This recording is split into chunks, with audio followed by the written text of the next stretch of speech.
But we've received an invitation from the Leo at Chising. Paimon still can't believe it. We'll be meeting people that have way more money than Paimon could ever count. We should be on our best manners. An invitation to visit the Jade Chamber is a rare honor indeed. You'd best be on your way now. But don't forget about the rite of parting. Once you've finished at the Jade Chamber, meet me at Dihua Marsh. Don't worry, we won't forget. Dihua Marsh. We'll see you there.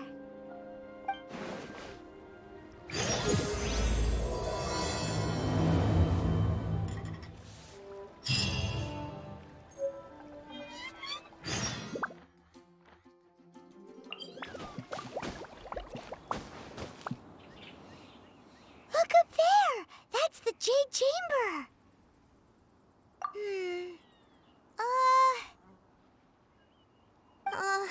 This is bad. Paimon's supposed to be your guide, but Paimon doesn't know where the way up to the Jade Chamber is. Well, since we want to go to the Jade Chamber, heading to its location on the map is the sensible thing to do. Let's look around. There has to be a way up there nearby.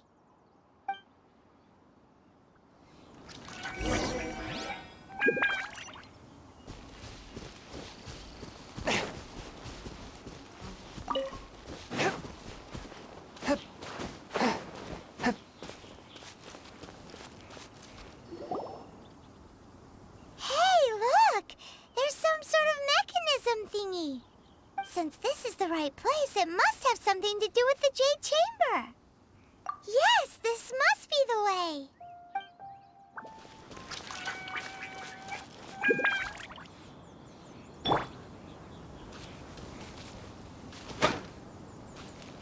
Spin blade!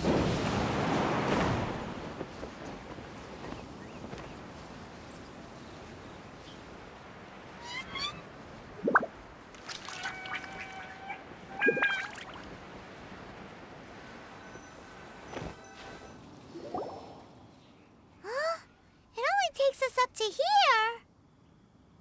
Aw, if that wind current was stronger, we'd be able to reach the top in one go. Huh? Why? Or... Oh, Paimon gets it! If it was a secret, Ganyu wouldn't have let us try to find it ourselves, right? Alright, let's follow your plan. Then we can... Oh, hang on a moment. Look down there. Looks like we've gotten close to the Guizhong Ballista. Paimon has a new idea. Why don't we shoot you up to the Jade Chamber using the ballista? Oh, right. This method does seem a bit unsafe. Oh, that's right. Now that you mention it, we could use the Guizhong Ballista to see if there's another way up nearby.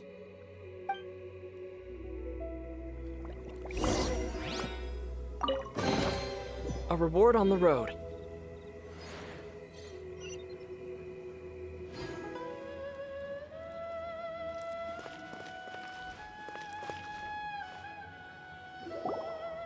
Halt!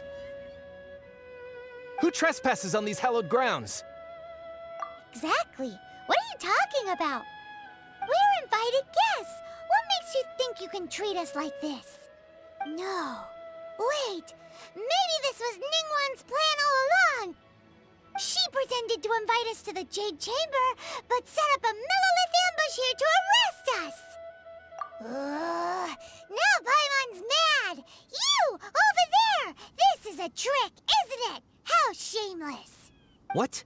We're just on guard duty. What do you mean, shameless? What nonsense! Seize these suspicious intruders at once! Well, here they come! Line them up and knock them down! Forth, my blade! You're in for a little shock. Eat this! Come a little closer. You're in for a little shock. Come a little closer. You're in for a little shock. Attack! Come a little closer. Swift and merciful. From whence you came.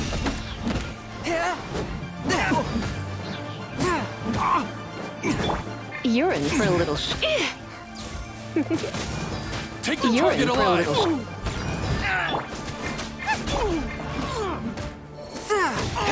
A touch of frost. Spirit blade. Attack! Time to clean up. Who goes there?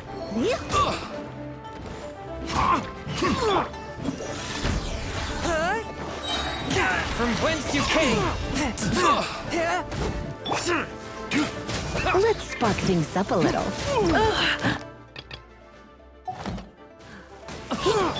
Let the triad. Tactical. Retreat. Bested. One with my blade.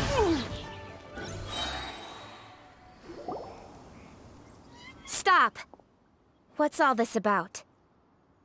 Lady Kuching, these two strange people suddenly appeared. They seem to have designs on the Guizhong Ballista. Who are you calling strange? You want to go to the Jade Chamber? Who are you? We're invited guests here to look for the Liu Qixing. Who are you?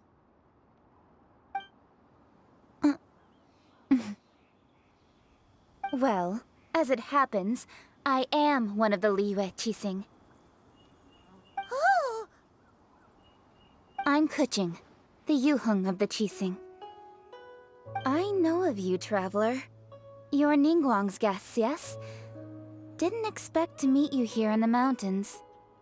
wow. Paimon didn't think we'd meet some super rich big shot out here in the middle of nowhere either. The Guizhong Ballista in Tianheng Pass has long been in disrepair, and yet it was fixed in a single night. I came here to investigate that occurrence. These Millilith are just here to guard the scene, not to arrest anyone. So this was all a misunderstanding? Paimon never would have thought. Anyway, for a mortal to be able to repair an Adepti mechanism is quite the mystery, even to the Qixing. That was... Eh? Oh, right. So, Lady Yuheng, might you have any idea why Lady Tianquan invited us to go to the Jade Chamber? Just call me Kuching. I'd say that Ningguang's purpose is to request that the savior of Mondstadt take a more neutral stance, or at least to not wholly side with the Adepti. We're not taking sides. We spoke with the Adepti. They want to protect Liyue as well. When you say protect, you're referring to their sanctimonious arrogance, aren't you? Huh? You are mortals, and thus under their protection. There was no way they would have regarded you as someone with the ability to assassinate a god. Naturally, they would also regard Ningguang's locking down the area, questioning the citizenry, and pursuit of the assassin to be pointless work. Perhaps they even wonder if there might be a cover-up. I'll say it like it is. They're underestimating us. Well, you've got a point there. Still, this is the first time Paimon's seen a person from Liyue who doesn't respect the gods or the Adepti. Should I respect the shallow sense of time and condescension to mortals that has caused them to delay in moving against us, Qixing? Forget it. I shouldn't speak of them this way. This skepticism is mine alone, and Ningguang does not share it. Either way, I will admit that the actions of the Adepti this time were quite restrained. Rex Lapis's death is indeed an extraordinary circumstance. But to think that they would call for a council of Adepti rather than come down here directly. How surprisingly civilized of them. Well, for Ningguang, she would talk anything and everything out if she could. But I doubt we can do that here. The time of the Adepti has long passed, If even the Liyue Qixing don't want to face that truth, then what future is there for Liyue? Another super bold statement. I'll stop here. Honestly, I hadn't intended to say so much. But you're a good listener, Traveler. You should both be off to the Jade Chamber. Don't be late now. Ningguang's schedule is packed to the gills all the way till next year. The cream of Liyue's mercantile crop all see ascending to the Jade Chamber as the greatest honor. Each brings rich gifts as they visit, all to curry a little favor with Ningguang. Favor? But... Wait, that's right! Greeting gifts are a staple of Liyue's culture! We need to get one. Not to curry favor or anything, just to respect Liyue's culture. Alright. You can decide on your greeting gift yourselves. Let me tell you how to get to the Jade Chamber first. You didn't actually have to come to Mount Tianheng. Go back to Liyue Harbor. Find a guide at the Yuehai Pavilion, and... well then. May we meet again, Traveler. Well, that Yuheng may not respect the gods, but Paimon thinks she's a pretty cool person. So, what should we give to Ningguang when we see her? Oh, right! Paimon dreamed of an amazing snack last night! Sugar-frosted slime! Paimon has a feeling that it would be perfect for a super rich person like Ningguang. Why don't we go with that for a gift? Nope! But Paimon's sure that we just need to make it with some boom shakalaka! Let's go gather ingredients! Time waits for no one, and neither will our riches.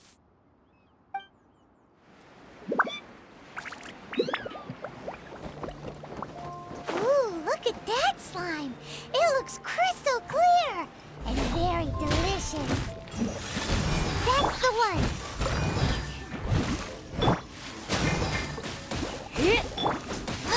You're toast!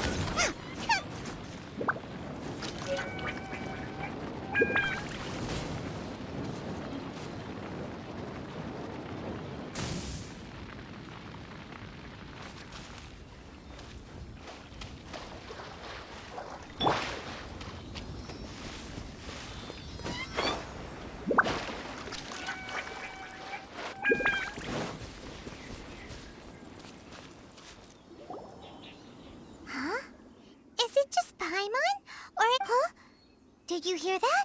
It seemed like it came from those ruins over there. Uh-oh. It looks like the treasure hoarders have locked someone inside.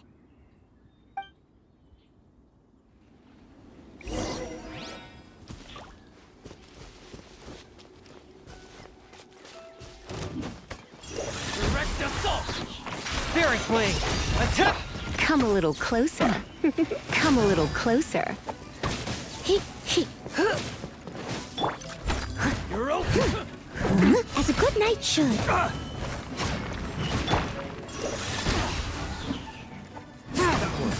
Submit for judgment!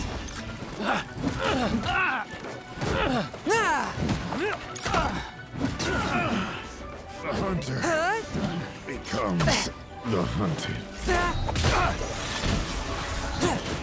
From whence you came! The hunter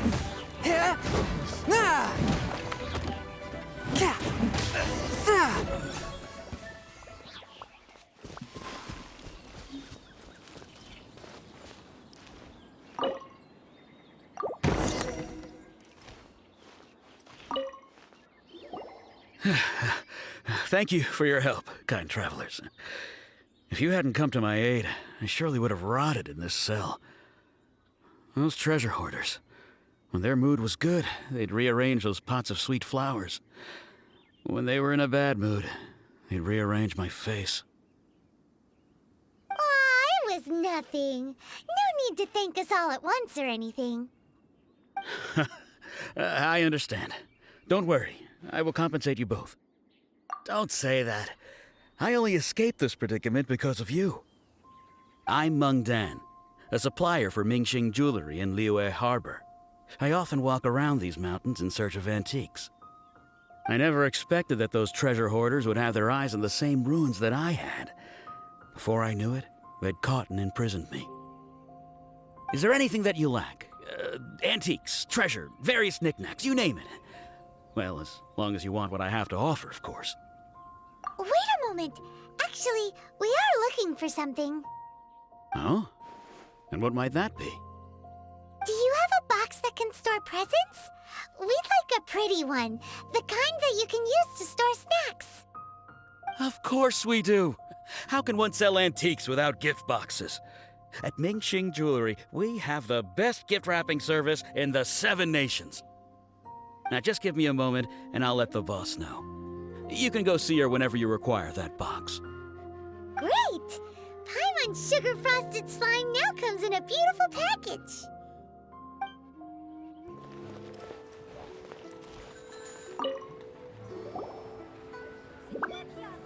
Hey there! A guy called Mung Dan told us that we could get a nice and shiny box from your store. Uncle Mung already told me about it. Thank you both for saving him. Many of the best goods in our store were found by Uncle Mung. If anything were to happen to him, it would be impossible for us to continue doing business. Here, this container is itself an antique, with at least 140 years of history. It's already been cleaned. Will it do? Yep. It's great! Hang on a moment. Could we borrow one other thing? Sure, please help yourselves, as long as it's on our shelves. Traveler, this clay pot looks really awesome. If we use an antique as our mixing bowl, we should be able to make a great snack. It's done! The one and only sugar-frosted slime! Carefully now. Into the box it goes and dust it over with a bit more powdered sugar. Oh yes, you might want to use these 2 freshly picked flowers as decorations too. Woohoo! It looks beautiful! Great! Now that we've put all that we've got into this box, let's go to the Jade Chamber to see Ningguang. Jewelry's out of stock, but we have some new items in. According to Kuching, this is what we should say. Excuse me, do you sell the moon here?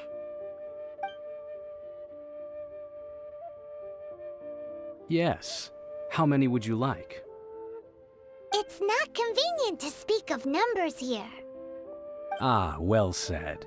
Please, use this to ascend to the chamber. Yes, speaking of which, are you two the guests that Lady Ningguang has arranged to meet with today? Yep. And yet the code they used was not the one for guests, but for the Yuheng. What's going on here?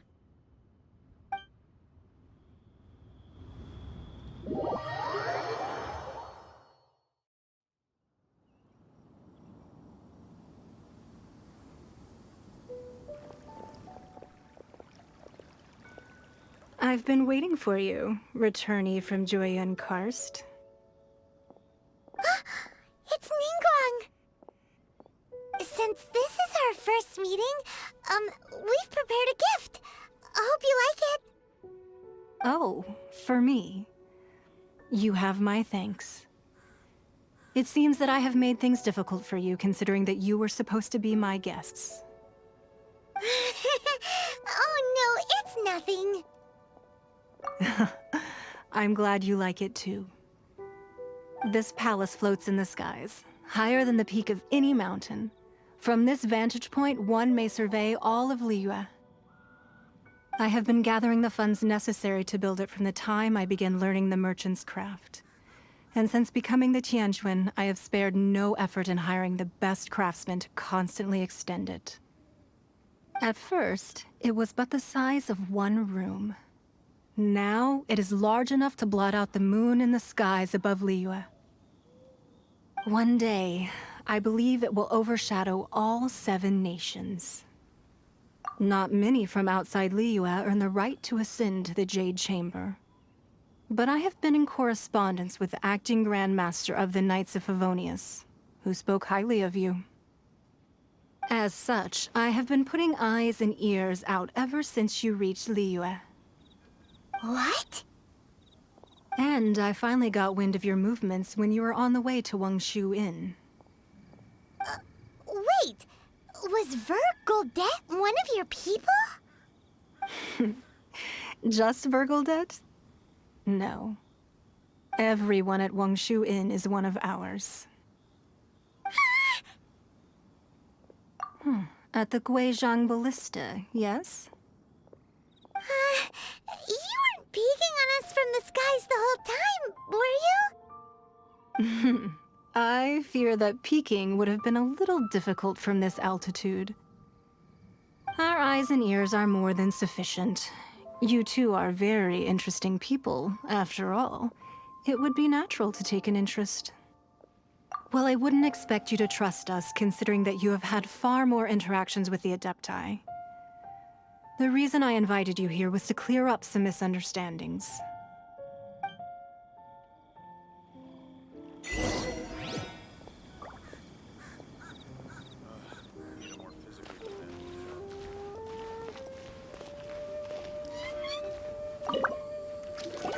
I believe that you've heard of the Archon War. Many gods used to walk this earth, and many long wars were fought between them that did not abate until 2,000 years ago. Much blood was shed, and many lives were lost. In the end, only 7 victors remained standing in Tevat. They built cities and nations on the corpses of the vanquished, and thus began the era of the 7. You can see Goyun Stone Forest from here, I trust. It is no natural rock formation. Those are giant spears of rock hurled by Rex Lapis during the war. Beneath the spears lie those cast down by Rex Lapis in those days, gods that failed to seize the title of Archon. Not only is it true that gods may die, but so too has the membership of the 7 changed over the last 2 millennia. Rex Lapis's passing is an unimaginable disaster for Liyue, but the Order of the 7 will not collapse simply because of that. Another Lord of Geo will arise sooner or later. Yet, how are we to forget Rex Lapis? When that time comes, the relationship between the people of Liyue and the gods and Adepti will surely be different from before. Even in a new era, the Liyue Qixing remain Rex Lapis's former subjects. Do you really think us capable of having played a part in his demise? Of lacking the foresight to see the certain repercussions?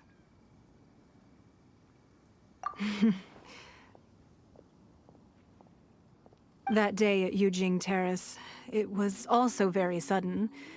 Even I was caught completely off guard. You were there, you no doubt saw. But our enemy has long lain hidden within the harbor. If we do not act against them now, they will surely gain the upper hand. Hiding the Exuvio was a necessary maneuver to take the initiative back, to play the spider while our foes scurry about. Who's this enemy you're talking about? What do you think, Traveler? Huh? What are you two talking about? Well answered.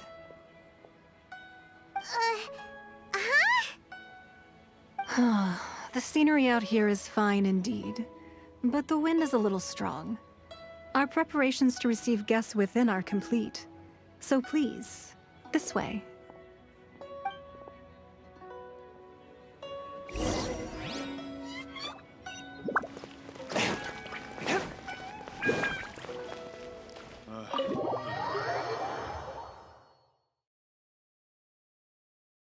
Wowee! What a huge hall! Paimon's never seen such a fancy place before.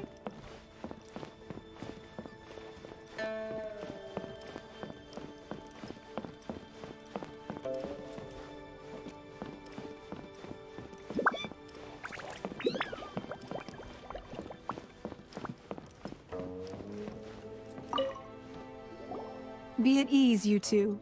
Make yourselves at home if you wish. Can we really? I have invited you two here as friends. And when friends come over to play, our enjoyment comes first. Naturally. Ooh! Isn't this that legendary wall? Why, you've kept your ear to the ground, I see. That's because even the storytellers are talking about it.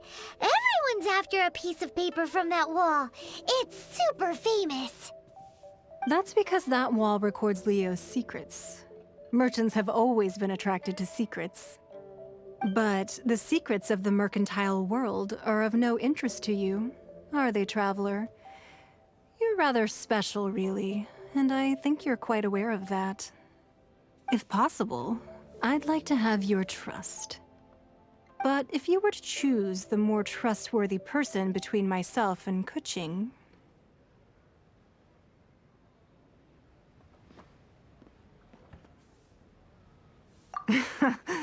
You'd pick Kuching? Nah, I had a feeling. I originally thought her a bit too hard-headed. With someone of her character on the Qixing, I've had some extra messes to clean up behind the scenes.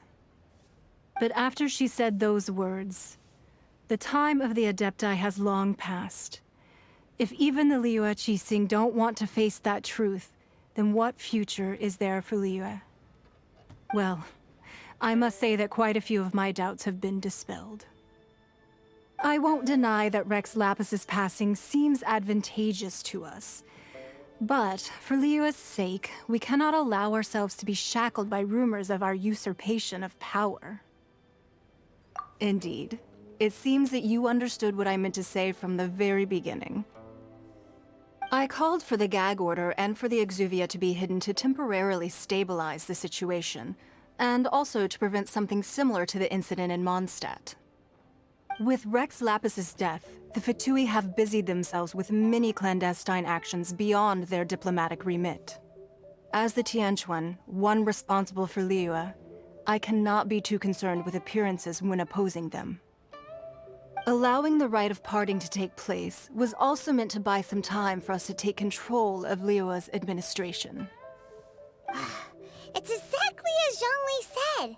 The Qixing only provided the venue for the rite so they could use us for their own ends.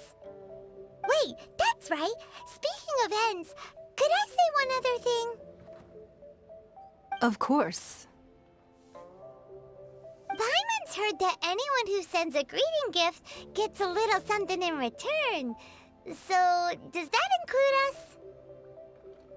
us? It's all right. I like direct people. Well, we have made quite a bit of trouble for you recently. How about this? You can pick any one object here as you please, and you may take it with you. Yay! Paimon was just waiting for you to say that! Let's see, what should we get?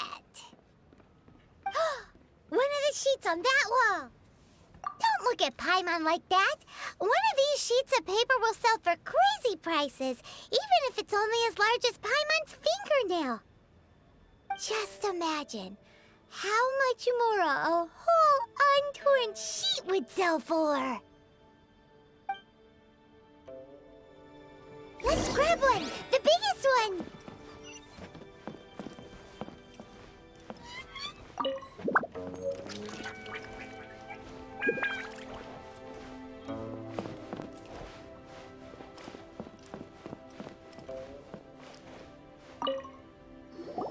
Huh? Well, that was an easy search. The biggest sheet is right up there in the most obvious spot. Let's go with that one. La la la la la. Let's see what's written on it. Huh? There's a place marked with a circle on here. Oh, could it be treasure? Whatever it is, it better make us filthy rich. Let's see what's written over here. Sigil of permission, something, something, Fatui, research, copy. Huh? Aw, that doesn't sound like treasure at all. This piece of paper shows that a Qixing spy discovered traces of classified Fatui research on the Sigil of Permission. Oh, Ningguang did say that the Fatui have been up to all kinds of mischief in the shadows of Liyue, spreading rumors, wanting to get their hands on the Archon's body and whatnot. But research on the Sigil of Permission? Paimon wonders what they're up to. Speaking of which, there's also some connection between you and the Sigil of Permission. Seems there's still more for us to find out. Oh, you really think so? Well, should we not go then? Oh, so you're saying that it's precisely because we can't completely trust Ningguang that we should confirm the truth of what she says for ourselves. That's way out of Paimon's league. Paimon thinks she's been nothing but good to us. Anyway, we'll see if you're onto something. Before we look for Zhongli at Dihua Marsh, let's go to the place marked out on these papers and see if the Fatui really are up to no good there.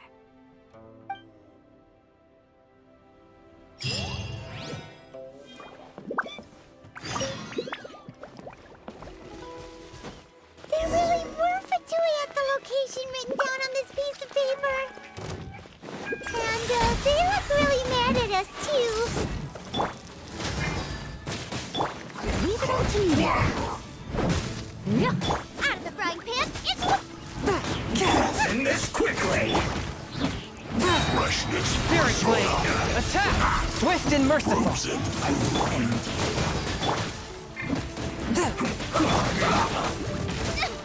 Help! Regenerate's attacking me! I must collect myself. Surrender and be gentle. Here! A touch of frost! From whence you came! This is bad.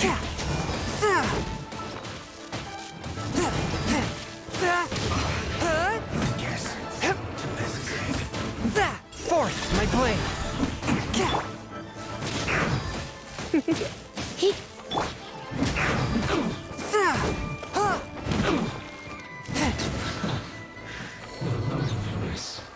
Of death.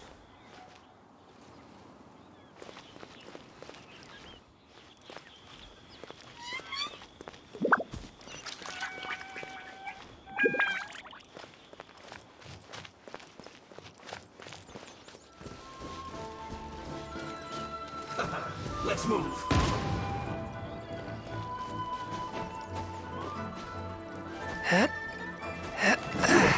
Shouldn't get careless.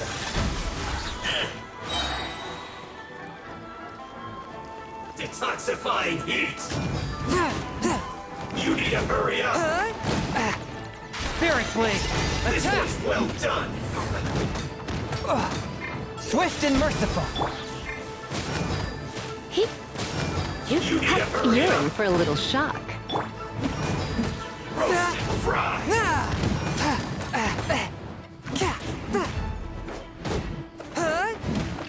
One with my blade! You need to hurry up. This one's well done.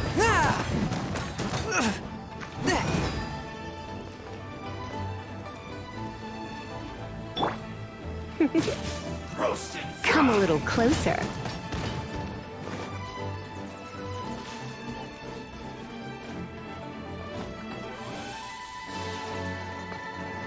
This one's well done. You I need to must leave hurry no up. stone unturned. Time to clean up. Roast and fry.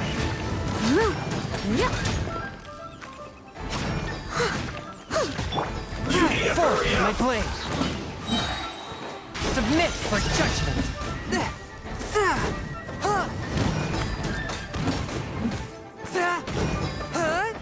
You need to hurry up. Clogged. There are so many talismans here. And some stuff I haven't seen this pattern before. But where? Oh, permission the child gave you. But how did a relic of the Adepti end up in the hands of someone like Child? Suspicious. Oh, that's right. Cloud Retainer said that when the Lord of Geo created the Sigil of Permission, it wasn't to be used as some old relic. Talismans like that were once used in the Archon War to channel divine powers. Maybe the Fatui are copying the Sigil of Permission in hopes of achieving a similar effect. Being able to channel divine power in battle? Whew, that sounds pretty dangerous. And the plot thickens. We'll need to keep an eye on Child, that's for sure. Alright, that's enough sticking around here. We gotta go meet up with Zhongli soon. The last stop on our rite of parting preparations tour is Dihua Marsh. Let's go! Paimon hates being late.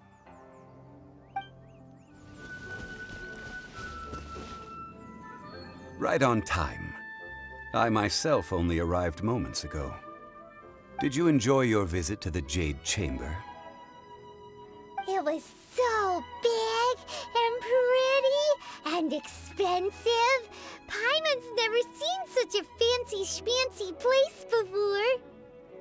Indeed. It's second to none in all of Liyue. Then you met with Ningguang, I trust? What did you talk about with her? She's super rich and so generous. Paimon thinks she's very friendly. Yeah, his take on Ningguang is quite different from Paimon's. He thinks that even the tactless Yuheng is more trustworthy than her. Oh, so you also met with Keqing then? What did she have to say?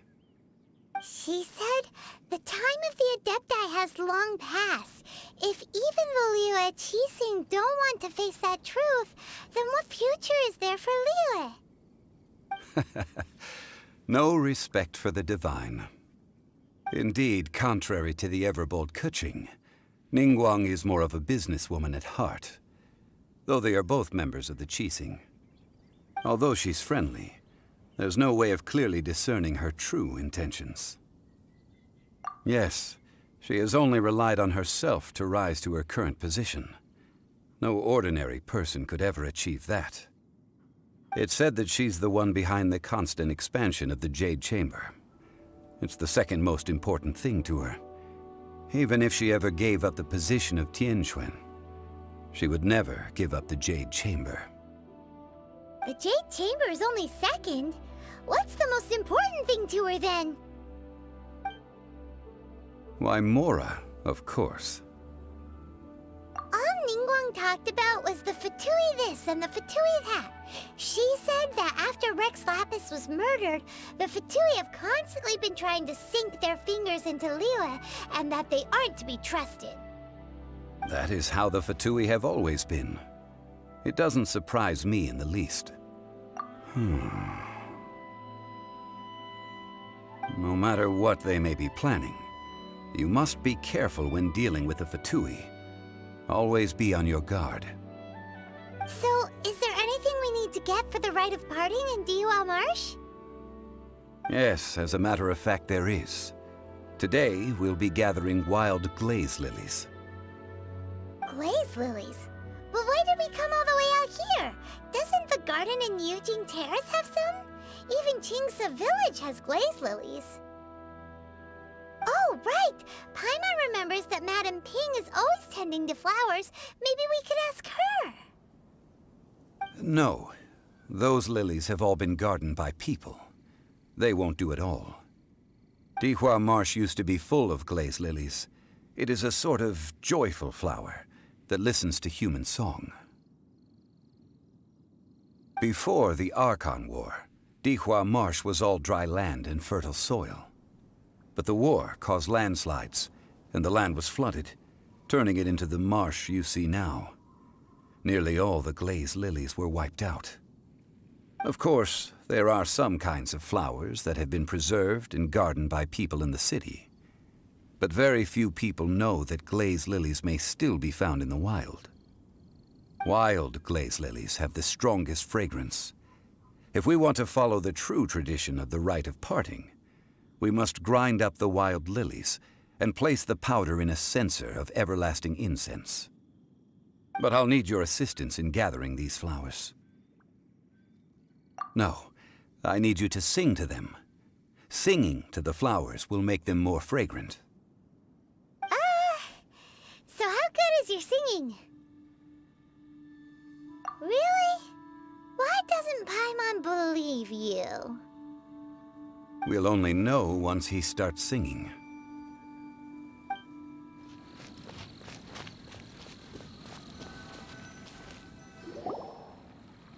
It's time to sing, whenever you're ready. Da da da da da da da da da da. What happened? These flowers are jumping. They look really angry. Is it because you sang a song for Mondstadt that they don't understand here in Liyue?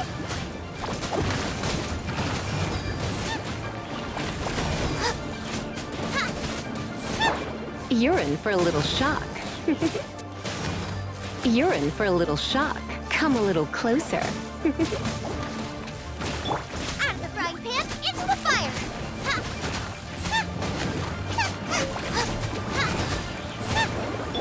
You're in for a little shock. Come a little closer. He come a little closer. Boba, get them!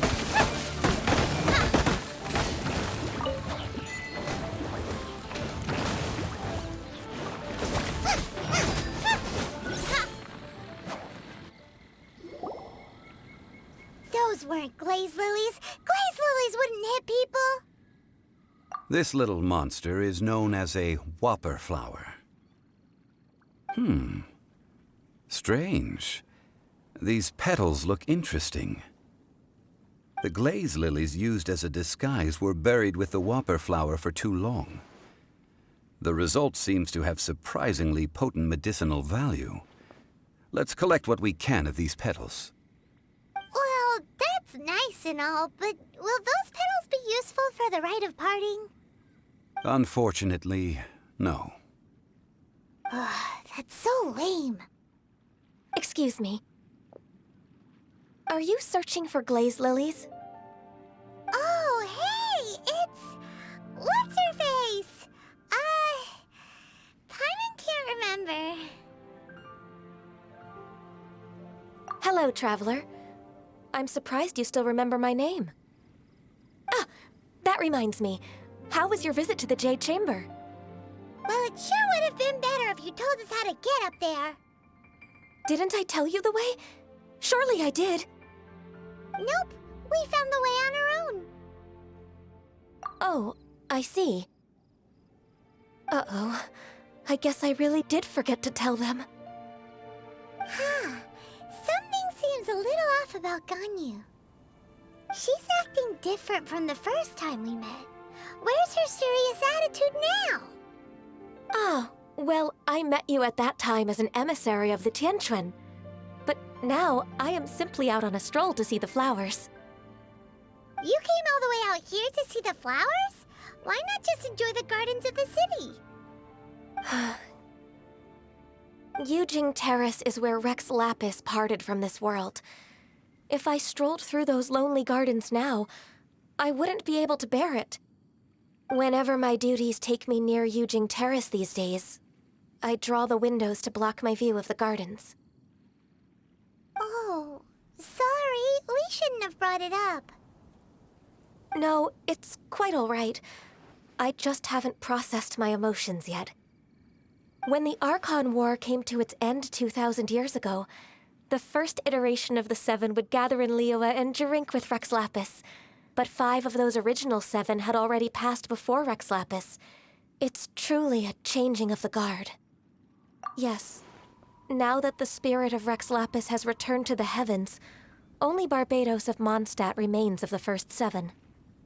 The other 5, including Inazuma's Raiden Shogun, are no longer the same friends from 2,000 years ago. Of the current 7 Archons, the youngest is Sumeru's god of Dendro. she is merely 500 years old, whereas Rex Lapis was more than 6,000 years old at the time of his passing. This means that Liyue had been under Rex Lapis's rule from the moment it was first founded 3,700 years ago. The city has never had to bid farewell to its deity. So what do you think of this farewell? Huh? This is a little sudden. As a mortal, I've never dared to imagine a Liyue without Rex Lapis. But as an Adeptus, I think I will eventually come to grips with reality. Since Rex Lapis has passed, the time of Liyue's contract with the gods and Adepti has now reached its end. Huh? Did you just say, as an Adeptus? Yes, I am a mix of human and Qilin. Adeptus blood flows through my veins. I fought for Rex Lapis and the city of Liyue during the Archon War. After the war ended, I signed a contract with Rex Lapis and took the position as secretary for the Qixing. I've continued those duties to this very day. Well, let's save that conversation for another day. You say that you are here looking for glaze lilies? I also know where wild glaze lilies can be found. See, I've just picked one myself. Here, you may have it if you wish. We dare not refuse it. Oh, so did you sing a song before you picked the lily? Indeed, I did. I know this tradition well. In fact, I sang a local Liyue ballad to it. Wow, so you really know your stuff, too. Thanks, Gunyu. No, it is you who I should be thanking. If not for this chance meeting, I never thought that I would be able to contribute to the upcoming farewell for our ancient lord. If you would excuse me, I should return to my work now. Good luck. And that just about does it. Our preparations for the rite of parting are mostly finished. Given the ease of picking glaze lilies, I think this was a fitting end to our tasks, in more ways than one. Yeah, Paimon can already imagine him starting a business in Liyue. I've had enough ventures in my life already. Beginning a new undertaking is always difficult at first, and requires no small amount of effort. And once business is at full steam, the stress of it all only wears away at you over time. So you must be careful to take the time to step back and re-examine yourself. If left unchecked, the wear and tear on your heart may go well past mending. Wow. See? Zhongli sounds like he's already seen it all. Alright, I think it's about time we head back to Liyue Harbor now. The city gate is swarming with milk. Ah, you're the consultant to Wangsheng Funeral Parlor. Mr. Zhongli, I presume. The Millilith are watching our every move now. These are desperate times. We mustn't act rashly. Desperate times? The Adepti of Joyun Karst are finally on the move. Do they intend to exercise force? Most likely. I've heard that some members of the Qixing have already gone to meet them. Well, I say meet, but it's more like they're attempting to stall the Adepti outside the city. However, both sides were quite obstinate and hit an impasse. It seems inevitable, given the current situation. The Adepti do not acknowledge the Qixing. They only acknowledge the contracts of the Geo-Archon. If the two sides come to blows, Liyue Harbor will be in no position to stop them. Surely the Liyue Qixing are not the sort to give in so easily. Their boneheadedness is known throughout the lands. Yet it's because of that obstinacy that mortals and Adepti are now on the verge of conflict. And what now? How is it that the Fatui have come under fire? That's all Ningguang's doing. She proclaimed that in these tumultuous times, the Millilith must rein in the actions of the Fatui. Only now do they want to start keeping tabs on us? That's the Qixing for you. Anyway, Mr. Zhongli, You're one of Child's close associates. Please understand that your actions will reflect on us. Don't let anyone catch you off guard. It looks like things are about to boil over in Liyue Harbor. Do you intend to use your neutral identity as an intermediary between both sides? Or will you use your sword to turn the balance? Neither path is an easy one. Oh, by the way, Mr. Zhongli, we've heard that the Wangsheng funeral parlor has also been caught up in all of this. They're currently squaring off with the authorities at the gates. Things are taking a turn for the worse. I'm afraid I must leave now to handle things back at Wangsheng funeral parlor. I hope that Master Hu has been able to keep things under control for the moment. Consider your next course of action carefully, Traveler. If you're trying to prevent an explosion, it may be wisest to look for the fuse first. Whew. Having connections with the Fatui seems to be quite the double-edged sword. So what does Zhongli mean by looking for the fuse? Oh, Paimon gets it! If there's anyone that wants to see the whole city turned upside down, it's definitely him! He must be waiting for the moment when no one is watching to do something really bad. But where could we find him now? Where would he go at a time like this? Wow! This is the Golden House? It looked impressive enough from the outside, but who would have guessed that it was even fancier on the inside? And so full of Mora. This is where all of Teyvat's Mora is minted, right? In that case, maybe they won't notice if a few Mora go missing. Oh, so it's a trap! Tricky, tricky. Good thing Paimon's got you here. But even if we can't take any, we can still have a closer look, right? Or better yet, take a nap on top of a mountain of Mora! It's like a dream come true! Oh, right! Back to business. It's quiet. Too quiet. Surely someone's gotta be guarding something as important as the Exuvia. Huh? Look! What happened here? Uh-oh. Paimon smells trouble. Quick! We have to go make sure that the Exuvia is all right!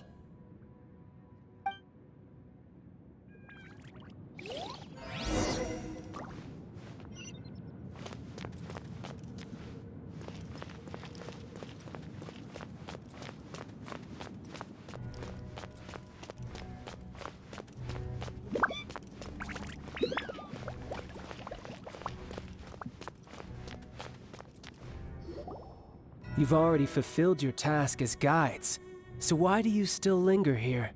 Haven't you already seen enough trouble for today? Huh? Who's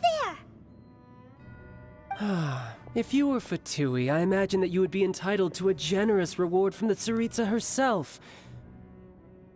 But now, you're nothing but dross, and you're in my way. Where should I start? Well, I've never been one to beat around the bush, you know. But who could have possibly guessed that the god of Geo would mysteriously perish the very moment I arrived in Liyue, and that the Exuvia would subsequently be hidden away? If it weren't for that lovely little rite of parting ceremony you put together, it would have taken me a whole lot longer to get the information I needed. Stopping the Mora Mints, hiding away the Exuvia. The Qixing are really pulling out all the stops this time. So you've been planning to take the Gnosis from inside the Exuvia all along? As one of the 11 Fatui Harbingers, it's my duty to see the will of the Tsaritsa fulfilled. She will get that which she desires. I'm not asking for your blessing, and there's nothing you can do to stop me anyway. The time for discussion and diplomacy has already passed. I mean, if it were up to me, I would have skipped that stage to begin with. But I'm willing to do as the Tsaritsa deems fit. Either way, we now come to my favorite part. A simple pleasure, and one that I am oh so delighted to be sharing with you. The battle. Battle? So you're the type that goes looking for trouble, huh? You could say that. When Signora offended the deities outside the cathedral in Mondstadt, she swiftly left the scene once her mission was accomplished. Instead of confronting you directly, she chose to rely on the snow and ice to make her escape. She wouldn't want the knights to come running towards the sound of battle now, would she? When she faces a worthy opponent, she will prioritize her mission, weigh the outcomes, and consider the consequences of her actions. But as for me, the greatest pleasure of being a harbinger lies in crossing blades with strong opponents. We won't let what happened in Mondstadt ever happen again! Oh, so you intend to fight me? Good. I won't kill you, Traveler. I'll just play along, to feel the thrill of battle. Besides, you could never defeat me, not even in your wildest dreams. But hey, try to relish the fight anyway, because if you ask me, without that, what else is there?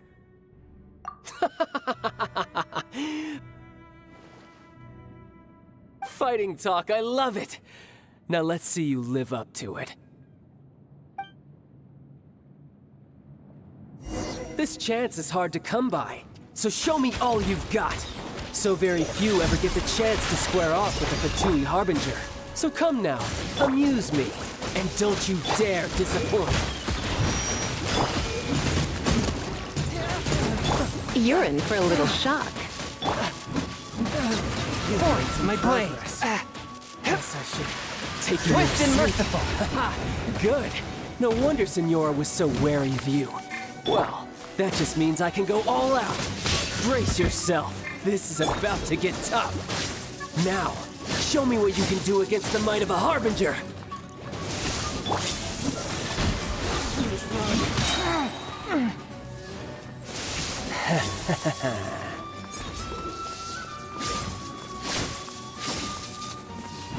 Submit for judgment.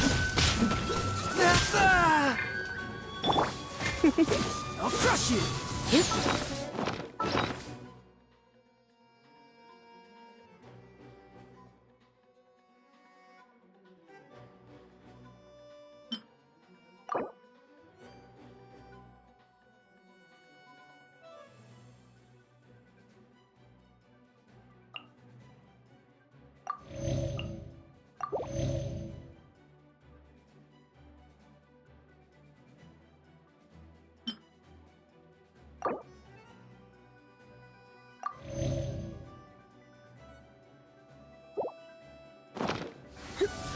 You're in for...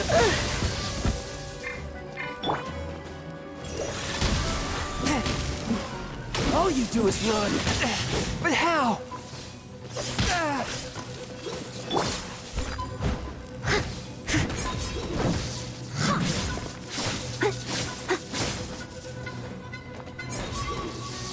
Forth, my blade. No use hiding back there.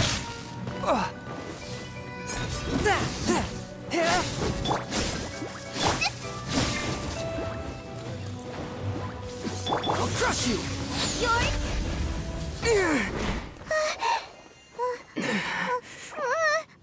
Not bad. Your swordsmanship is quite impressive. But that's about as far as you'll get.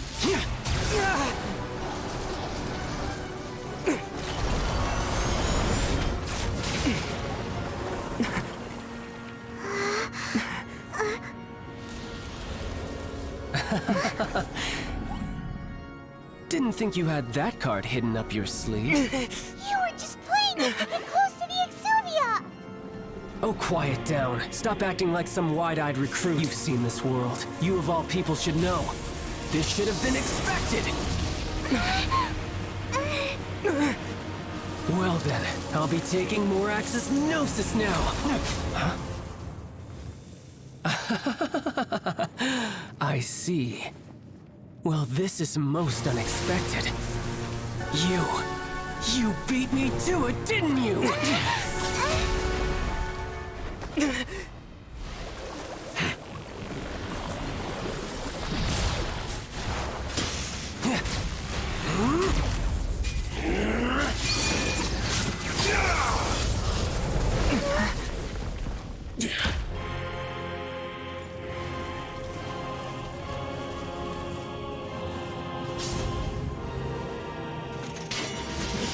Not bad.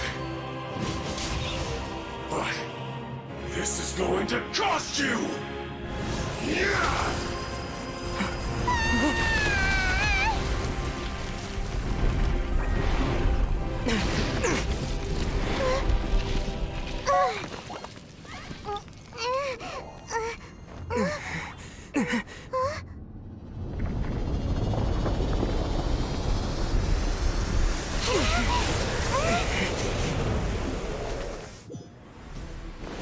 You got to the Gnosis ahead of me, didn't you? Did you simply move faster? Or did you leak the information regarding the Golden House to me on purpose? No matter. Hand the Gnosis over, now! Don't make me take it from you! We didn't take it!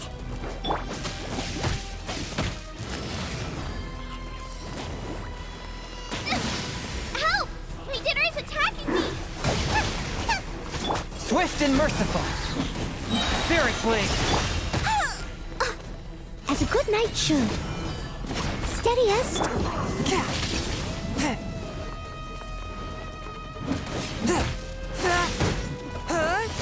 Forth, my blade. Come a little.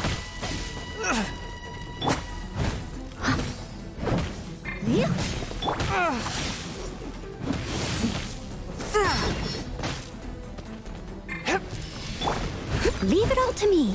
I'll catch up.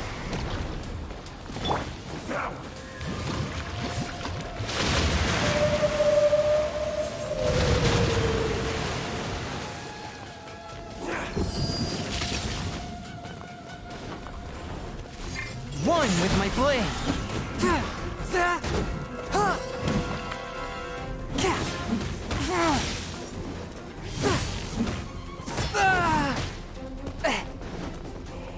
Die. A touch of frost. And some you lose.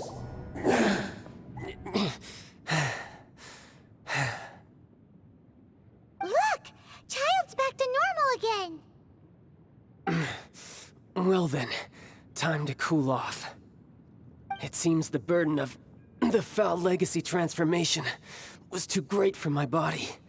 I lacked the opportunity to think this through. And now that I consider the matter more carefully, you never had any chance of beating me to the Gnosis. You had no connection to the Gnosis, no matter where it had been taken. That's what we've been trying to tell you. We didn't take it. Your show of ability today far surpasses that of Signora's initial assessment of you in Mondstadt. Tell me, how could that be? You already know the answer, don't you? I can see it in your eyes. But if that is a secret you wish to keep, I guess I'll just have to curb my curiosity. This battle has already left me satisfied. Anyone who strives as I do to grow stronger shall be called a friend, even if our friendship can only be shown in battle against one another. Pretty sure that's not the normal way to make friends. Unfortunately, I must bring this amiable conversation to an end. My quest still beckons. Given that the Gnosis wasn't taken by anyone, then we must look once again to the beginning. Perhaps it was never in the Exuvia to begin with. In fact, it might be that the Exuvia was just a diversion of sorts. What? So you mean that... Yes, it appears so. Interesting to say the least. It seems that the guardian deity of the capital of commerce is also well versed in little maneuvers beyond the boundaries of contracts. As such, we must now look to our backup plan. Backup plan? I had hoped it would never come to this, for the weak will be swept away in the process. The truth is, The world belongs to those who pursue strength. I seldom willingly involve myself with the weak. Unfortunately, we cannot be picky about our methods as Fatui Harbingers. Children must all learn to eat their vegetables sometime. So what are you planning to do? I will awaken the god that lies dormant beneath Guyan's stone forest. A god? Osial, Overlord of the Vortex, who was defeated by Morax, the Geo-Archon in the Archon War, and who has remained pinned beneath the waves by the Geo-Archon's stone spears ever since. If such an ancient god were to be unleashed upon Liyue Harbor, defenseless without the protection of its deity, do you think the cunning Rex Lapis would just stand aloof and watch the ensuing destruction? But the Archon War ended 2,000 years ago. How can an ancient god appear in a world now overseen by the Seven? Simple. I've already prepared the means to awaken it. Hey, those are sigils of permission! Oh, Paimon remembers now. The Fatui have been researching them. Indeed. The one that was given to you was just a byproduct of our research. With the power of so many sigils of permission concentrated in one place, along with that which was bestowed upon me as a harbinger by our Tsaritsa, breaking the subduing might of the Geo-Archon spears for a time should be no obstacle. Using the powers of ancient gods in such a situation fails to interest me, and is largely against my principles. But knowing that such an action will not only force the Geo-Archon to show its hand, but you as well, that makes matters a little more intriguing.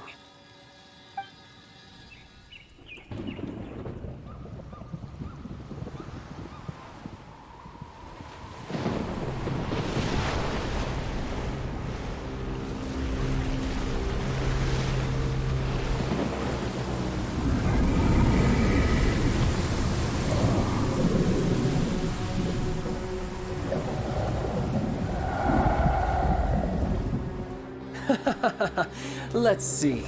Will the nation that has lost its deity be swallowed up by an ancient malice once more? If you wish to drown together with the people of Liyue, you're free to stay and enjoy the show. Huh? He's already gone. That guy is fast. What's going on?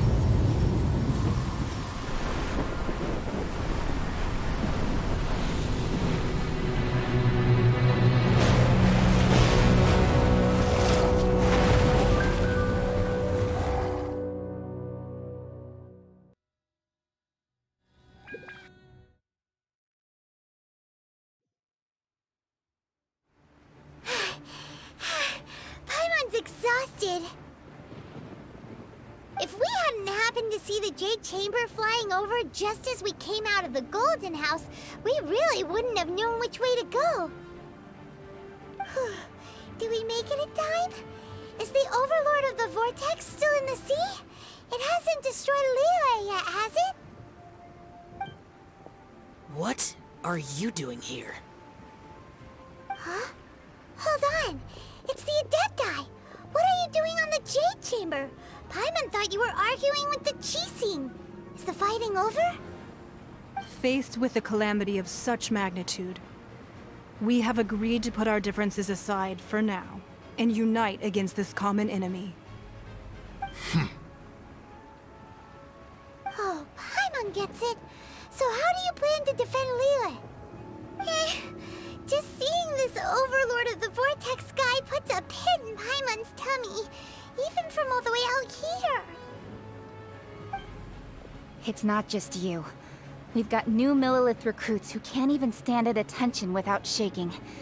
The force of an ancient god's presence seems to be too much for ordinary people to handle. Which is why we must stop that monster before it gets any closer to Liyue Harbor. So the Archon War was fought 2,000 years ago against enemies like that thing? Now that's scary. So will the power of the Qixing, Millelith, and Adepti gathered here be enough to stop that god? We've already discussed this together, and our conclusion is... not necessarily. What? But all of you are supposed to be the Guardians of Liyue. Can't you think of something? One certainly could. Huh?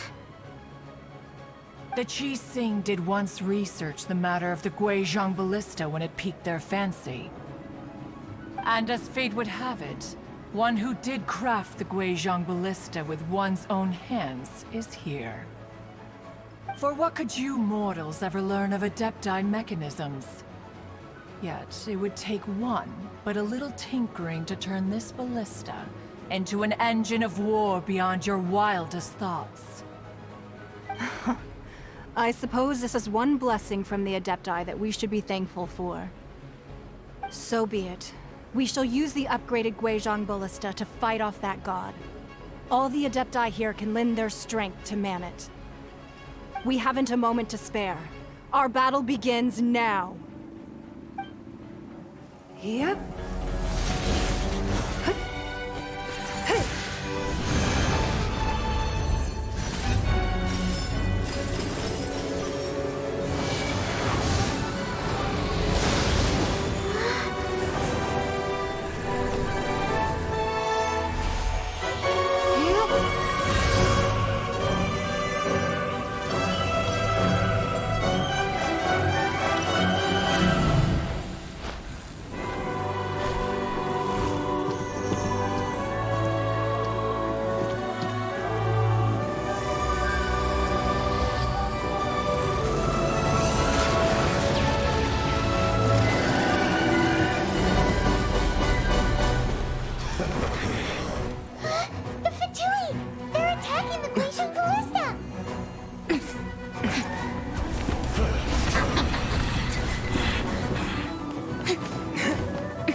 The three Adepti are manning the Guizhong Ballista.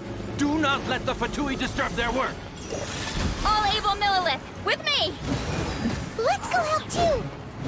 We Adepti have not faced a god in several millennia. Let one see what you're made of then. What strength remains within you, one wishes to witness.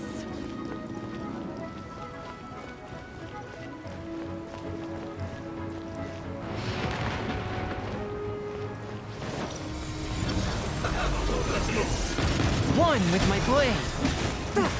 Come a little closer.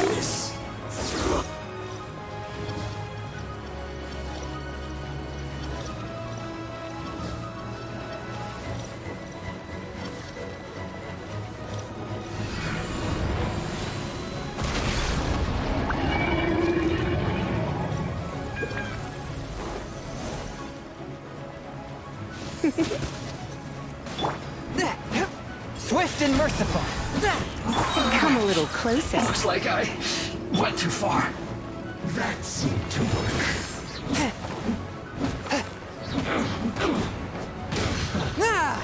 The loneliness of death.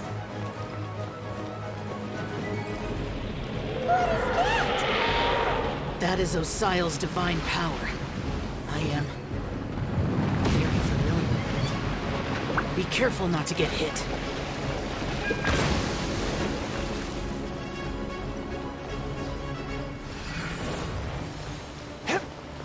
The Fatui! Their attacks are unrelenting! How daring. Snezhnai's diplomats will answer for this afterward.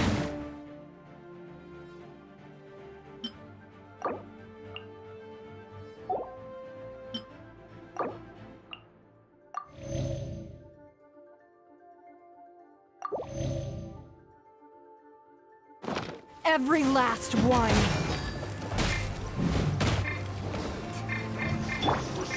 A touch of frost. Spirit blade. Attack! The ancient god's attacking again! There are so many Fatui too! We can't look! Were you about to say we can't hold them, children? Huh? lose heart. Here, take this. This is adeptal energy. That light from your body, it's like the tiny jillion cars. Wow, it's Madam Ping's shockwave. This green is really strong.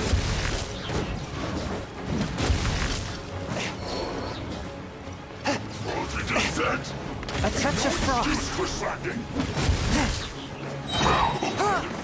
From whence you came.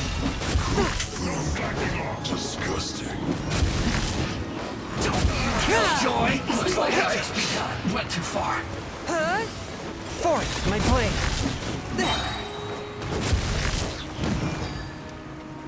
My duty. At an end. With the blood of the Chilean, I guard you against evil. Cast your fear of injury by the wayside and fight with all your might. I too did this during the Archon War. So this is what Ganyu's like in a fight. My name means swiftness. Take my power and run as I do. We're going too fast!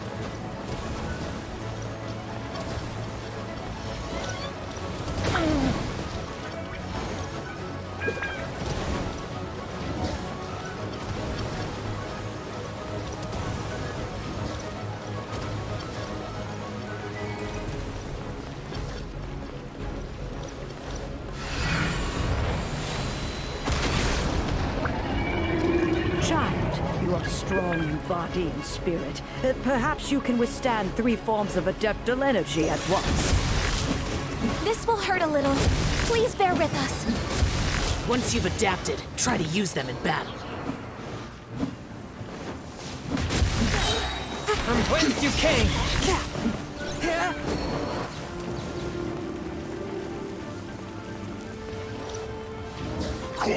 Swift and merciful!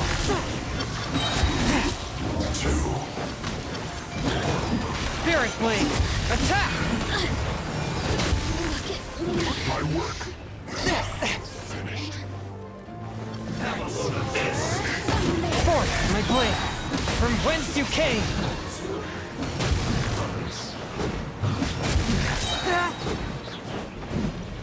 Exercise caution. I fear that the god's power has reached its peak. In other words, if we hold here, there's nothing worse to come, right?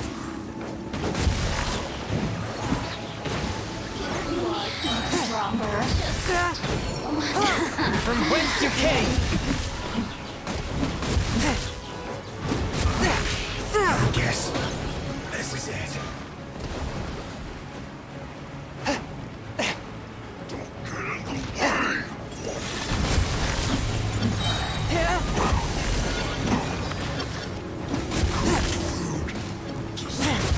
Spirit Blade! Attack! Let's move.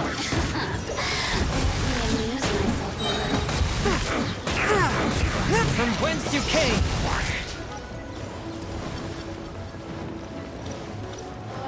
The merrier. A touch of frost! Miscalculated. The Fatui's numbers are thinning! Fight on, comrades! Once we finish this lot off, the Adepti will be able to deal with the god in peace!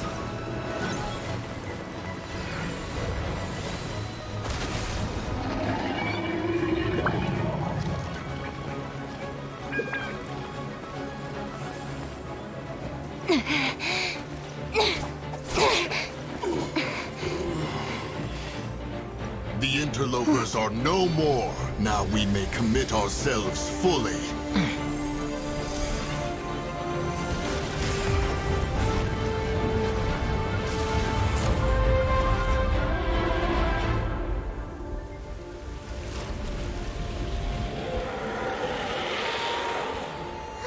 It's working! We just need to keep this up!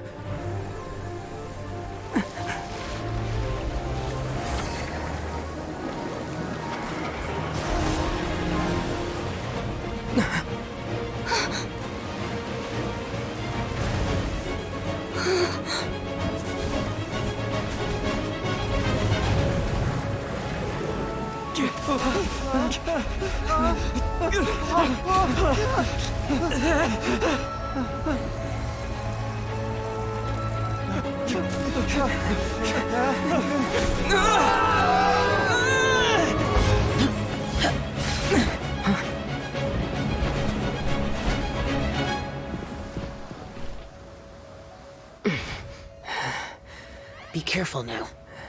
The Guizhong Ballista is destroyed. Without its covering fire, retaliation shall be difficult. But the Jade Chamber is our last line of defense. We can't give another inch, no matter what. I have another idea. What do you mean, Lady Ningguang? I'll sacrifice the Jade Chamber. What is the meaning of this? I understand. Traveler, lend me a hand. Farewell, old friend. Goodbye for now. Let us meet again in the future.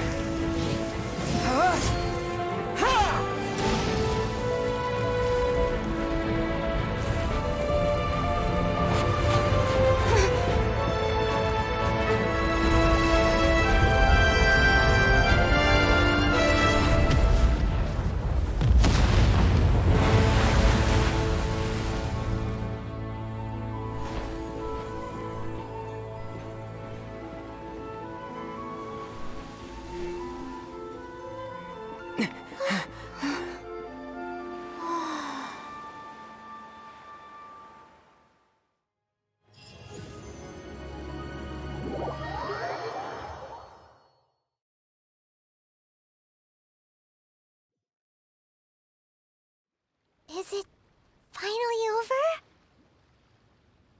The ominous aura of that monster has indeed begun to fade.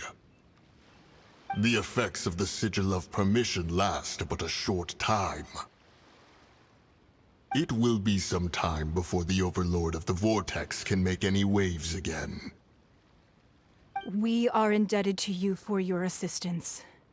If the Adepti hadn't happened to be here, the future of Liyue Harbor would surely have been in great jeopardy. Save your flattery. We didn't just happen to be here. Surely you won't pretend to have forgotten the reason for which we came. Come now. There's no need for such harsh words, Cloud Retainer.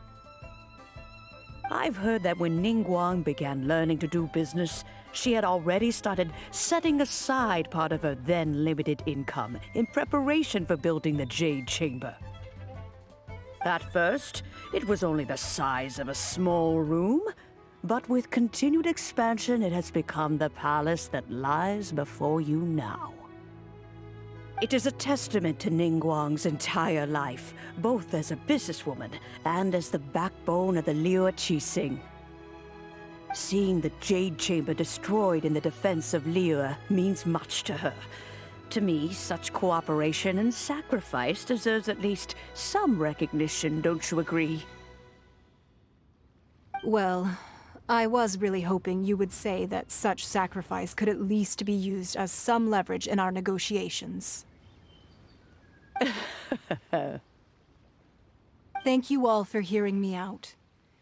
We know very well why the Adepti came here today. But please forgive us. We cannot yield to your wishes.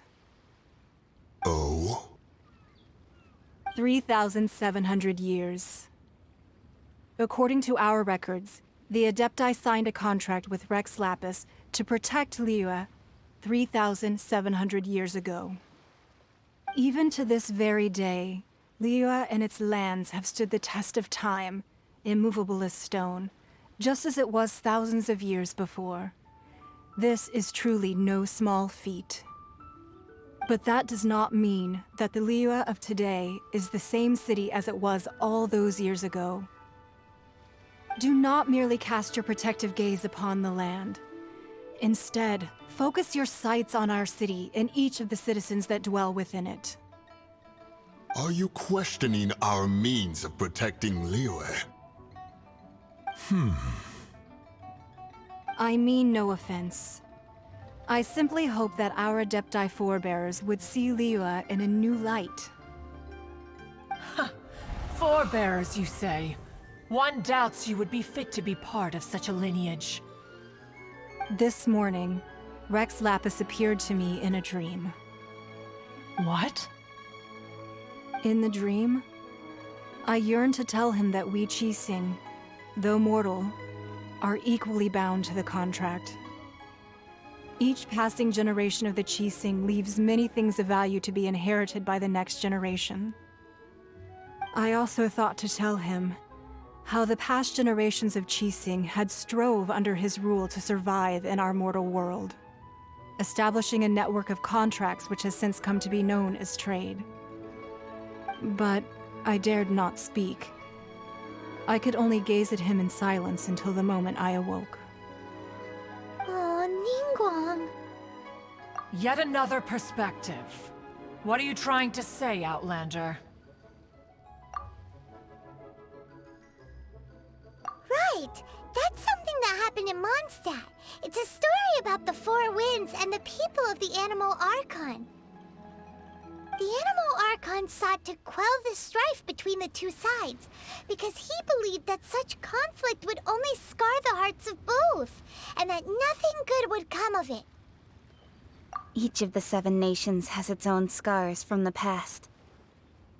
Though your point is the very height of simplicity. As Adepti, we've become a laughingstock, to be chastised thus by an outlander who has lent us such succor. All right, all right. Didn't Ningguang suggest that we should focus on the city and each of its citizens? I know I already have, so why not see for yourselves? I apologize for appearing in full armor. I am afraid I cannot show the proper courtesies. And who are you? I am Feng Yan, a sergeant of the Millelith. I have come to extend my thanks to the Adepti. I thought this battle would perhaps be my last. But thanks to the aid of the Adepti, our forces were not as badly battered as I feared we might be. Although I am a mere mortal soldier, I promise to hold the line and never betray the grace given to us by the illuminated Adepti this day. Huh?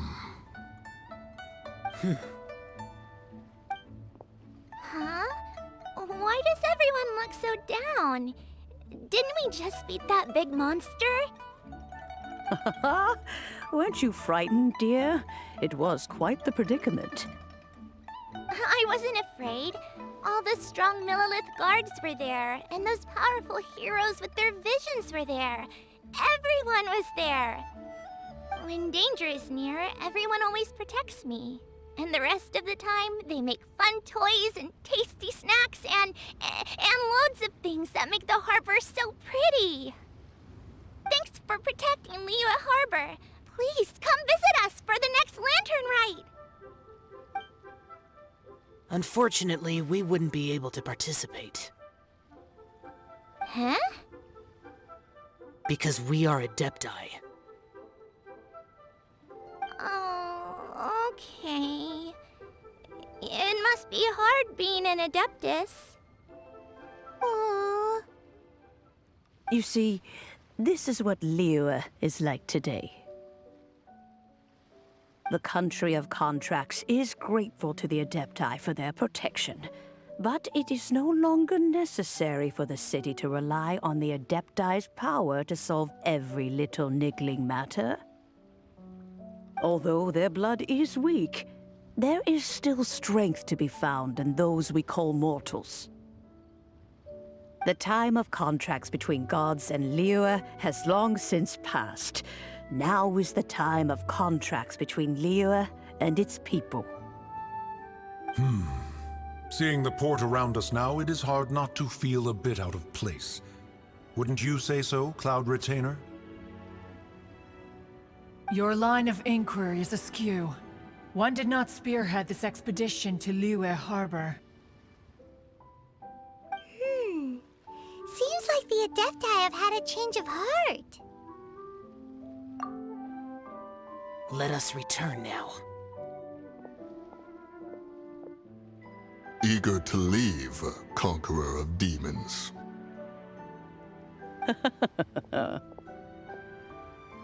Yes, one understands what the Conqueror of Demons means. The city of Liyue has changed much after our long separation. One fears that by the time one finally grasps the new contracts of Liyue, you humans would have once again changed the place beyond recognition. Fair enough. Away we shall, and return whence we came.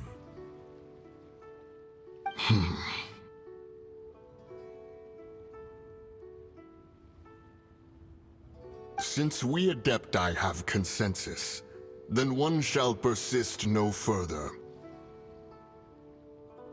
But how will we ensure that the Liyue Qixing will not simply exploit their power once we depart? In my view, that is still a thing to be guarded against.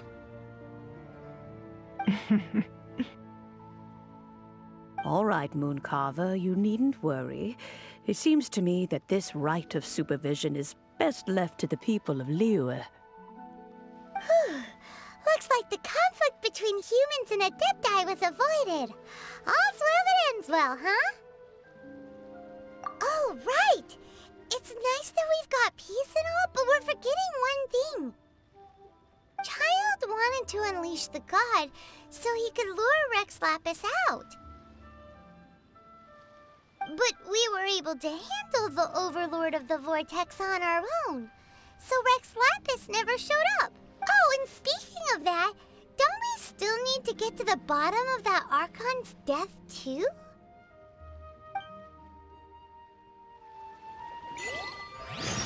Hyman doesn't get it. But isn't the strongest lead we have the Adeptiless rite of parting that we're organizing?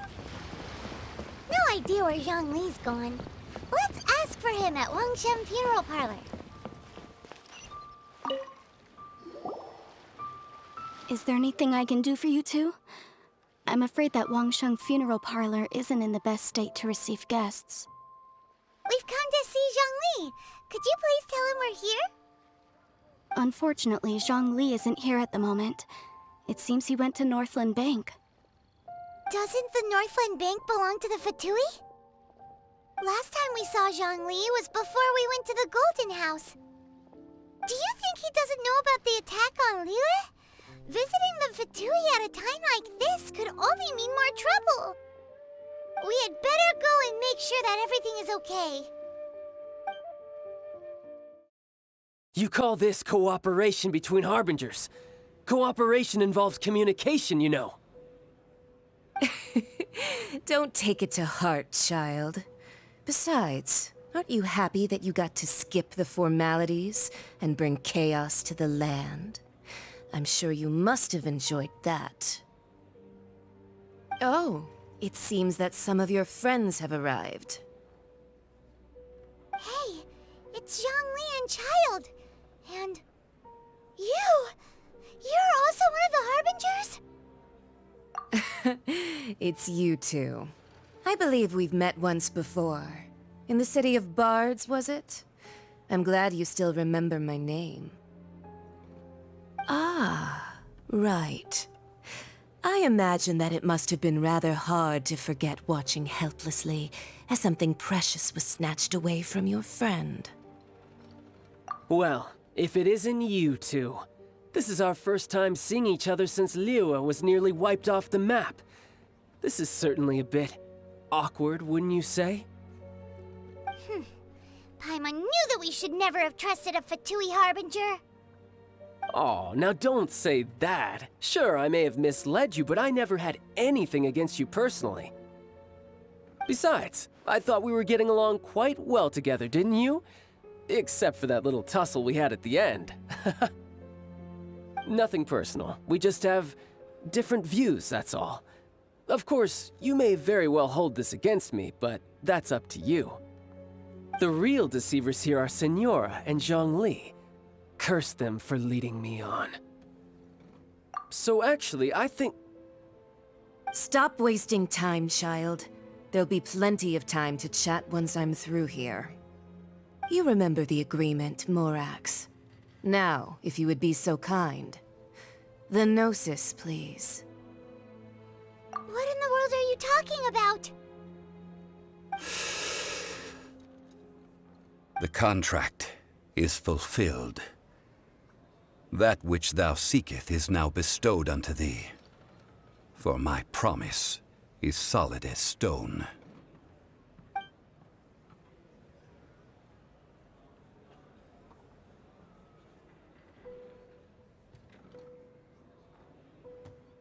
How sanctimonious.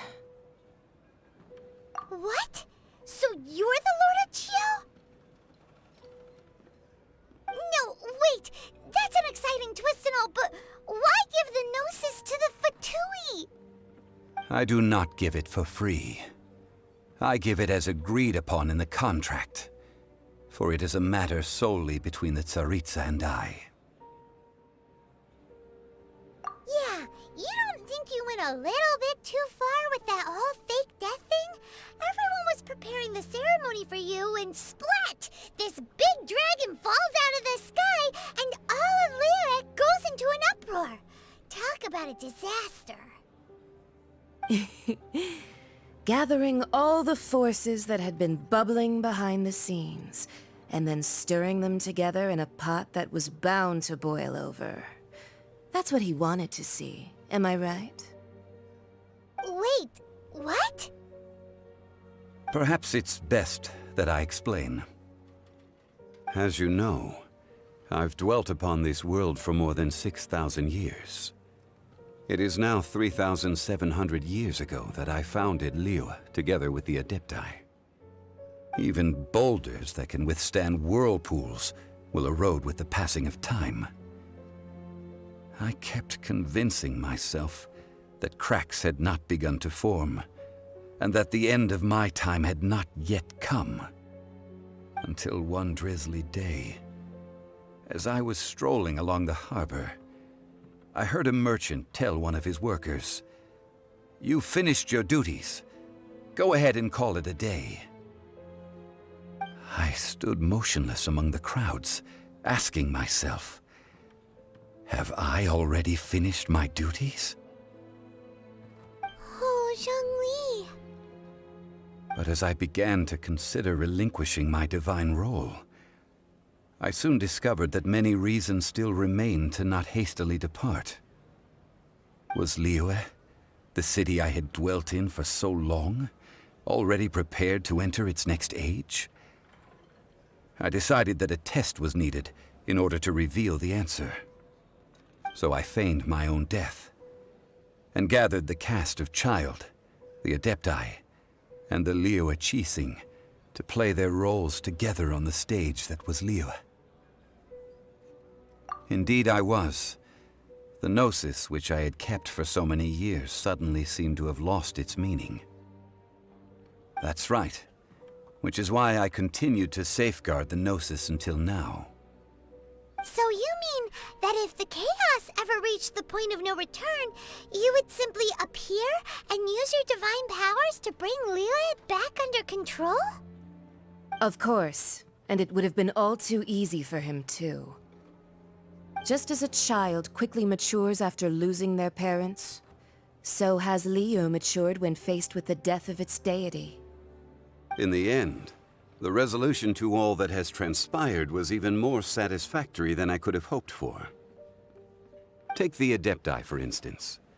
Owing to their years of seclusion, they were the least informed. Yet when faced with a crisis, they commendably showed the greatest amount of restraint possible. Not only did they manage to cooperate with the Qixing, but in the end, they even made efforts to understand the hearts of the people. Credit is also due to Signora, the emissary dispatched by the Cryo-Archon to fulfill our contract. At my request, she kept everything she knew in strict confidence. This despite the eavesdropping ears of her colleague, Child. This meant I could remain as Zhongli, even having the chance to fulfill the age-old traditions of Liyue in this mortal form. Thank you for joining me on this journey, Traveler. All of these things turned out as I had planned. There is only one thing that I had not anticipated. and that was the conduct of the Liu Qixing. I had expected them to do no more than the Adepti, to come to the defense of Liu. But when all was said and done, they seized the opportunity to supplant Liu as divine protectors, and used the subsequent power vacuum left by my death to quickly gain complete control of Liu. Huh? That doesn't sound good at all. On the contrary, I think it is excellent. I had always feared that it was too soon for them to take over from me. And it was also that which I longed for the most. As such, this is the best parting gift anyone could have given this god of old. Hey, what about me? Doesn't anyone feel the least bit of remorse for deceiving me? You've practically kept me in the dark! I think that thanks would be more appropriate. You certainly played no small part in all of this, wreaking havoc and turning the city upside down. The Lord of Geo ought to thank you for your performance, if anything. If you hadn't created the pressure of a battle between mortals, Adepti, and a god, the lump of coal resting in the hands of the Geo-Archon, Liu, would never have been able to become a dazzling diamond of a city. Huh? Just whose side are you on, mocking me like that? Are you itching for a fight? Be that as it may, you've come out of this as the hero of Liu. I, on the other hand, will be forever prescribed as a disturber of the peace, no? Well then, with the Gnosis in my possession, I have no use for such idle chatter. We should return to Zapoljarny Palace and seek an audience with Her Majesty, the Tsaritsa. Come, child. Fine. I'll meet you there later. I'm not sharing a boat with the likes of you. Do as you wish.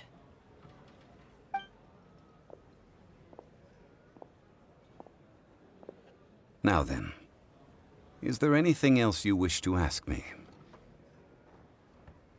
Right! As Zhongli always told us, a good trade is a fair trade. Paimon has no idea what could be a good trade for a Gnosis. Realistically speaking, there is no such thing. Huh? However, I am the god of contracts. For thousands of years, I have made countless contracts. If the deal was of no benefit, then I certainly would not be inclined to agree to it. My agreement with the Cryo-Archon will be the last of my contracts as the Geo-Archon. My contract to end all contracts.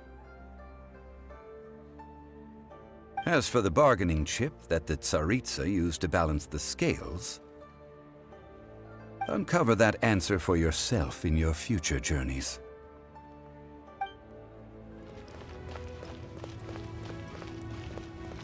Oh, well, since we're going through with this rite of parting, I guess it means that those rumors hit the nail on the head.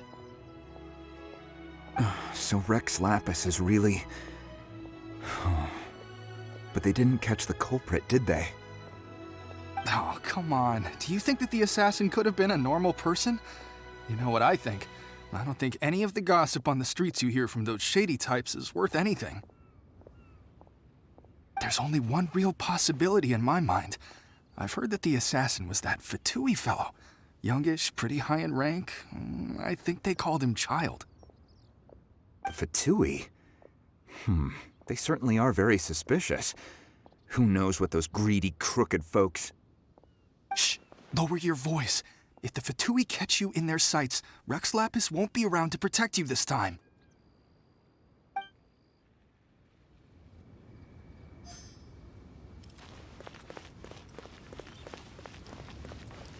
You know that god from the ocean couldn't have just shown up out of nowhere. I mean, it's been 2,000 years since Rex Lapis subdued it. Yes, and to think that this happened right on the heels of the incident with Rex Lapis, too. Say, do you think the person who assassinated our lord and released that evil god might have been one and the same? Now that you mention it, that's very possible. Yes, it's very possible indeed. I mean, it all fits together. That person must have colluded with the evil god to harm Rex Lapis. Oh, that wicked, black-hearted scoundrel. Still, what sort of supernatural prowess must this person possess to be able to do such things? I have never heard of such a person in all my years. Ah, forget it. Guessing's no use to us. Look, the Millilith over there looks like he's about to make an announcement. Let's hear what the Ministry of Civil Affairs has to say first.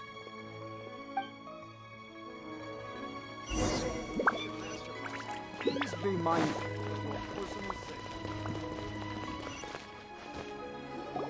Hear ye all! The Qixing's words. Though a dragon soars ageless as the mountains, it too must return to dust. This is common knowledge. Gods and Adepti live glorious lives, but both light and shadow have their season. So too must they face divinely appointed trials. Rumors and hearsay abound on the streets that Rex Lapis was murdered. Now, let the truth be revealed. Having been thwarted in his trial, Rex Lapis's soul has recouped the celestial heights. He beseeches the people of Liyue to grieve not and to let not their hearts be saddened. Nor are they to believe street-born rumors or indulge in baseless speculation.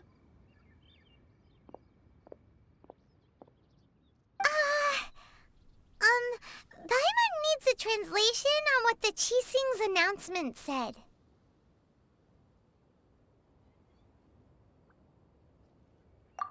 So that's how they're spinning it. Something feels off. Why would they suddenly give up looking for the murderer? Not to mention how this excuse sounds like something they just made up on the spot. Could the Qixing already have known that Rex Lapis wasn't dead? But Zhongli said that neither they nor the Adepti knew anything. Did Zhongli tell them in secret after his gnosis changed hands? Exactly, right? Ooh, seems like the rite of parting has been going on for a while now.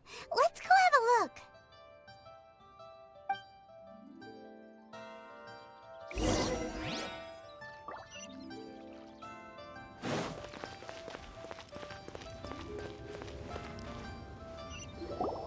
Look, it's Ningguang and Keqing.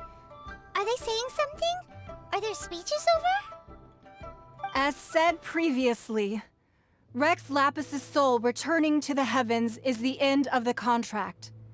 And it is also the end of an era. 3,700 years of contracts burnt and reduced to ash. We, the people of Liyue, were indeed prosperous. But blinded by our prosperity, we forgot that time can be pitiless. The long, unending dream of our Archon walking among us. Now that we have awoken from our dream, we must learn to say farewell. Will you stand with us as we re-establish our contracts? As we build a new age of prosperity? So concludes the words of Her Eminence the Tianquan. Does Her Eminence the Yuheng have anything to add? Huh? Is she looking this way? Traveler. Yikes! She really is looking our way! Is that the traveler who they say defeated the ancient god? So young. The Liyue Qixing always repay their debts. And as you have heard, our eyes see far and our reach is long. Name your price. You deserve that much. Whoa!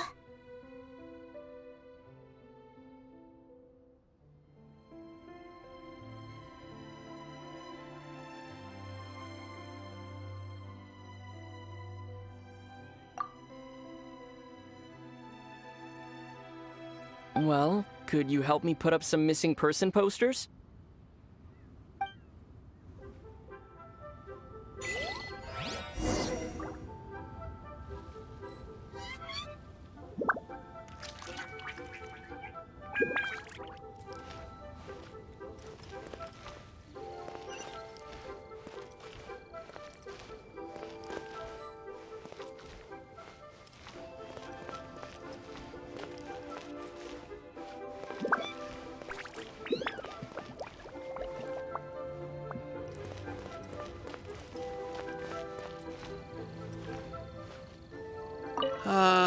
Rex Lapis. Oh, Rex Lapis. Now that I think about it, if everyone's of the same mind as me, perhaps mementos for Rex Lapis might be the best short-term business opportunity.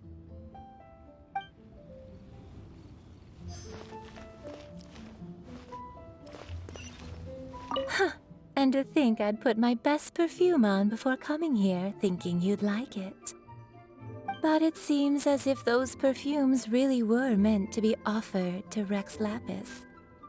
Well, that's fine. Suffer no rivals in love, they say.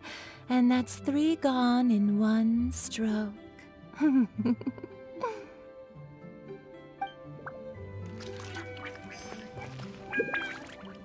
As for the mortals and Adepti of Liyue, what shape shall our relationship take from now on?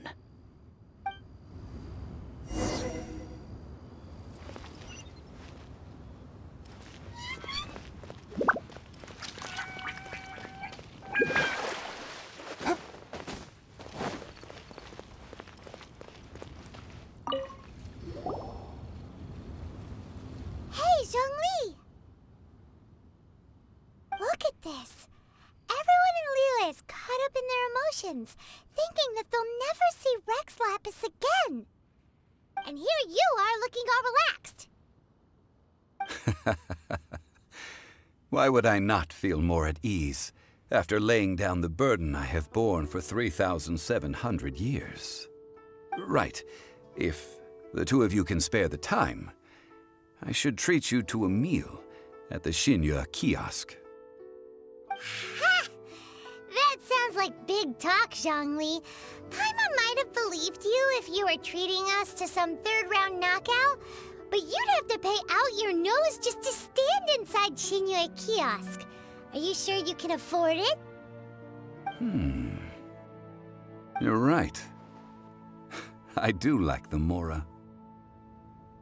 But why would Morax lack Mora? As the Rex Lapis Morax, I can easily create Mora. But since I have chosen to walk this earth as the mortal Zhongli, I should abide by the same rules that mortals do. When I was journeying with you, though I still had the Gnosis in hand, I knew that I must soon retire from my role as an Archon, so I had to rehearse a little for my new life. Oh, no wonder! Paimon gets it now. You didn't look at the price tags when we were spending because you've never had to. But since you weren't used to not being able to just make more Mora as and when you wanted to, you had to try becoming a parasite to society who lives off of other people's credit. Well, we were only spending Fatui money. You don't have to say it like that. In the City of Commerce, we do not merely exchange money or goods. We also exchange knowledge, memories, and foresight, as well as positions, roles, and lives.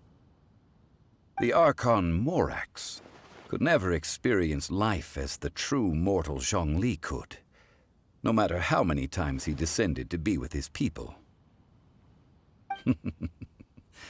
I must thank you for that. I will treasure the memories that I made as Zhongli, traveling the streets of Liyue with you. That is true. But there is no journey that does not end. No meetings without partings. Paimon thinks that we should make a move and continue our search for the 7. I fear that continuing your journey may be difficult. The nation that neighbors Liyue by sea, Inazuma, is presently closed. Yes, the nation has been closed by order of its deity. The Electro-Archon Ball. And just as the people of Liyue preferred to call me Rex Lapis, she too goes by another name among locals in Inazuma. Paimon thinks we've heard that one before. Raiden? That is the case. And since Raiden is also the Shogun of Inazuma, people call her the Raiden Shogun. people at the wharf were saying that the situation in Inazuma is very tense. Paimon doesn't remember that always being the case. It wasn't that bad last year. Zhongli, since you're Rex Lapis, shouldn't you know something about what's happening there? Just how did Inazuma become a closed nation? It's because of visions. Visions? When faced with circumstances beyond their control, humans often bemoan their lack of power. But if a person shows true strength of will at a desperate and fateful moment in their life, the gods will look upon them with favor. This is what visions are. Magical foci bestowed upon those who have been acknowledged by the gods. Uh-huh. That's how people in Teyvat see it. But starting from last year, the Raiden Shogun began promulgating the Vision Hunt Decree. Vision Hunt Decree? Yes. It was an order to seize all visions within Inazuma's borders, and to inlay them upon the hands of the statue of the omnipresent god. They want to seize visions. But why? Aren't visions blessings from the gods? I should think that in the Raiden Shogun's eyes, it is precisely because they are divine blessings that they should be under the sole dominion of divinity. Whoa, that's harsh. The Anemo Archon is the god of freedom, and the Geo Archon is the god of contracts. For her part, the Raiden Shogun is the god of eternity. It seems as though she has finally decided to eliminate any unstable elements that could pose a threat to her eternal realm. The fact that even I, the oldest of the seven, have now passed away, will only strengthen her resolve to pursue eternity. Knowing her, she must have again quoted that adage she is most fond of when proclaiming that decree to her people. 7 ideals for 7 gods. And of these, eternity is nearest unto the heavenly principles. All right then. Was there anything else you wish to know?